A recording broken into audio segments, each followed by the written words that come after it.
बिस्मिल्लाहिर्रहमानिर्रहीम। अस्सलाम वालेकुम। आज बनाएंगे कुछ नए और डिफरेंट तरीके से आलू गोश्त की रेसिपी। इससे पहले नहीं बनाई होगी इतनी आसान रेसिपी।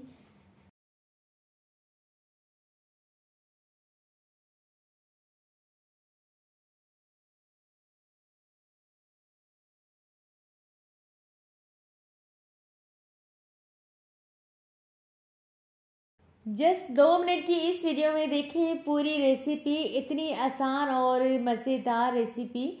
तो चलिए स्टार्ट करते हैं। 1 किलो चिकन है जिसके लिए मैंने एक बड़ी साइज़ की प्याज ली है। प्याज को अच्छी तरह से कटिंग किया। उसके बाद मैंने प्याज को फ्राई किया। इतना फ्राई करेंगे कि प्याज का कलर लाइट ब्राउन सा हो जाए। जब प्याज का कलर लाइट ब्राउन सा हो जाएगा तब मैं कुछ मसाले ऐड करूंगी, जिसमें है 1 टेबल स्पून लाल मिर्च पाउडर,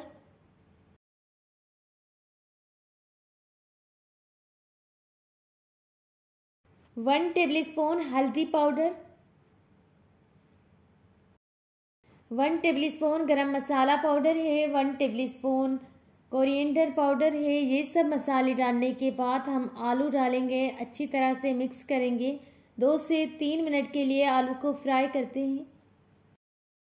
जब थोड़े से आलू भुन जाएंगे, अच्छी तरह से खुशबू आने लगेगी, तब मैं ऐड करूंगी 1 किलो चिकन, जिसको मैंने अच्छी तरह से वॉश किया है। नमक हस्बे जायका। ये देखें ऑयल ऊपर आ चुका है, आलू भी अच्छी तरह से भुन गए हैं। तब यहाँ पर मैं ऐड करूंगी चिकन।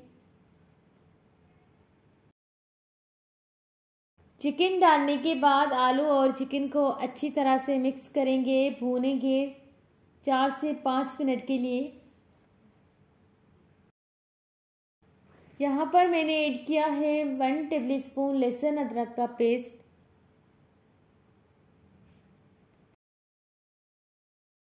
जब चिकन अच्छी तरह से भुन जाएगी तब मैं यहाँ पर 1 गिलास पानी डालूंगी और कवर करके छोड़ दूंगी। जब पानी थोड़ा सा ड्राई हो जाएगा, आलू और चिकन अच्छी तरह से गल जाएंगे, तब 2 मीडियम साइज़ के टमाटर डालूंगी और कुछ हरी मिर्च। जब ऑयल ऊपर आ जाएगा तो हरा धनिया ऐड करेंगे और डिश आउट करेंगे।